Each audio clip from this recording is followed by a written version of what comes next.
ഛത്തീസ്ഗഡിൽ ക്രൈസ്തവർക്ക് നേരെ വീണ്ടും ബജ്രംഗ് ദൾ അതിക്രമം. റായ്പൂരിൽ പ്രാർത്ഥനയ്ക്കെത്തിയവരെ ബജ്രംഗ് ദൾ പ്രവർത്തകർ മർദ്ദിച്ചുവെന്നാണ് പാസ്റ്റർ പറയുന്നത്.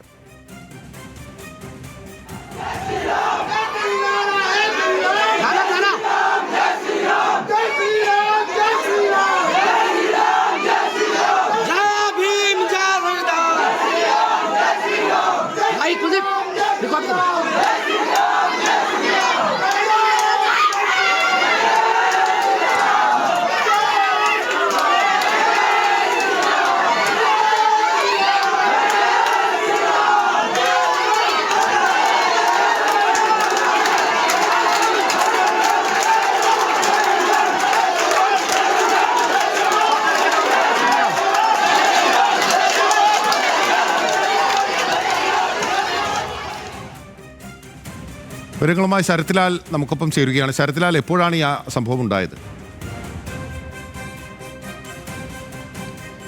ബിൽ പോത്തന് കഴിഞ്ഞ ദിവസമാണ് ഇത് സംബന്ധിച്ച് ഇന്ന് ഞായറാഴ്ച കൂട്ടായ്മയിലാണ് ഈ സംഭവം വന്നിരിക്കുന്നത്. ഏതായാലും ഒരു കാര്യം ഉറപ്പാണ്, ഛത്തീസ്ഗഡിൽ അതായത് 2 മലയാളി കന്യാസ്ത്രീകൾ ദുർഗിൽ അറസ്റ്റ് ചെയ്യപ്പെട്ടതുണ്ടായ കോലാഹലങ്ങളും കാര്യങ്ങളും ഒക്കെ ഛത്തീസ്ഗഡിൽ മുഴുവൻ ക്രൈസ്തവർക്ക് നേരെയും ബജ്രങ്ങൾ തിരിയുന്നൊരവസ്ഥയിലേക്ക് വന്നിരിക്കുന്നു എന്ന് വേണം നമുക്ക് പറയാൻ. ഇതുതന്നെയാണ് റായ്പൂരിലുള്ള കൂട്ടായ്മക്കെതിരെ, അതായത് പ്രാർത്ഥനാ കൂട്ടായ്മക്കെതിരെ. റായ്പൂർ ഛത്തീസ്ഗഡിൻ്റെ തലസ്ഥാനമാണ്. അവിടെ ഇതുവരെ ഇത്തരം ഒരു രീതിയിലുള്ള ഒരു പ്രതിഷേധങ്ങളൊന്നും അരങ്ങേറുന്നില്ല.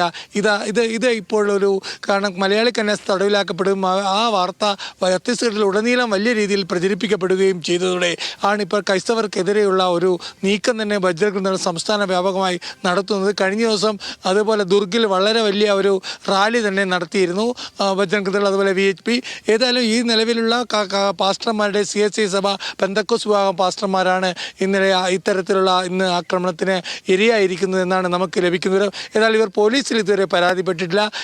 പോലീസിൽ പരാതിപ്പെടുമെന്നാണ് ഇവർ ഇപ്പോൾ വ്യക്തമാക്കിയിരിക്കുന്നത്.